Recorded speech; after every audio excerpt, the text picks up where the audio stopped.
Ribbon mics are a type of dynamic mic.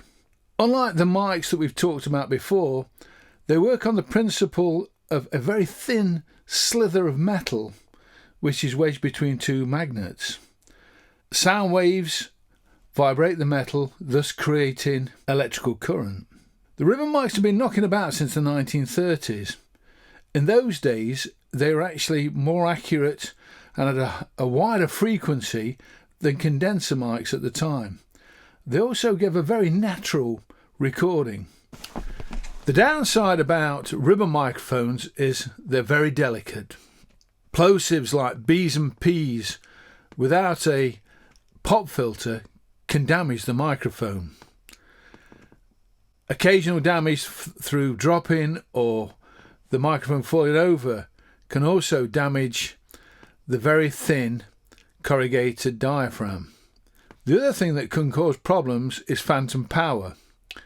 In the early days, phantom power going through a ribbon microphone could destroy it.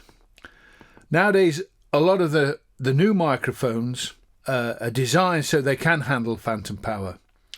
In fact, one of the microphones we're going to talk about later on will only work with phantom power. At present, I only have a few ribbon mics. I have a pair of Bayer M160s, ideal for overheads. This has a polar pattern which is unlike the rest of the ribbon mics I've ever owned. It's a hypercardioid, which is a very unidirectional microphone. It's ideal for overheads, as I said, also for hi-hats. The microphone we're going to concentrate on is the Sontronics Sigma. Now this is a figure 8 polar pattern, which a lot of the ribbon microphones are. And this one, unlike the others, does need phantom power.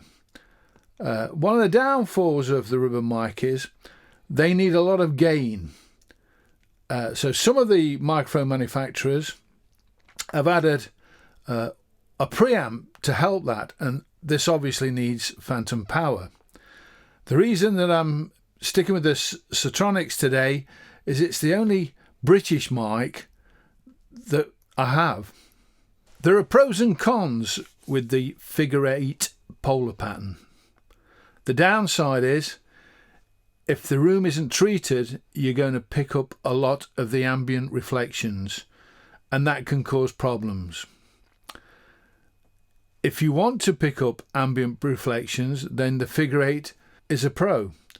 Also, one of the things I find a good thing with the figure 8 polar pattern, especially in a room that has been acoustically treated, is you can get a different effect from the front of the microphone as you can from the back.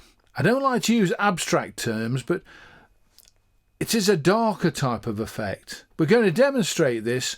You might not be able to hear this effect unless you've got good headphones or decent speakers. Sigma ribbon mic test on axis.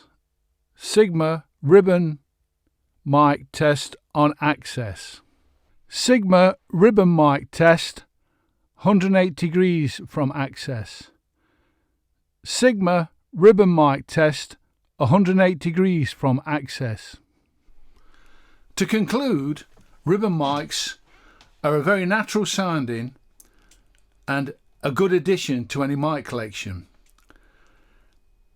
At this point, I think we should look at all the mics and put them into context of you guys out there who are recording, the majority of which will probably be recording in a bedroom. Saying that, a lot of these mics we've talked about will probably be overkill. Unless you're recording drums or multiple instruments, a lot of these mics will be not needed at all. In fact, when I look through what we've talked about so far, I would say that an SM57 and the Rode condenser mic is all you'd probably ever need. Like our videos, please subscribe and comment down below. How come we are wearing ribbons? Ribbons are in the script on page 1, 3, 4 and 5. We are looking a right set of gnomes. I don't subscribe to this at all. And you lot out there, don't even think about leaving comments.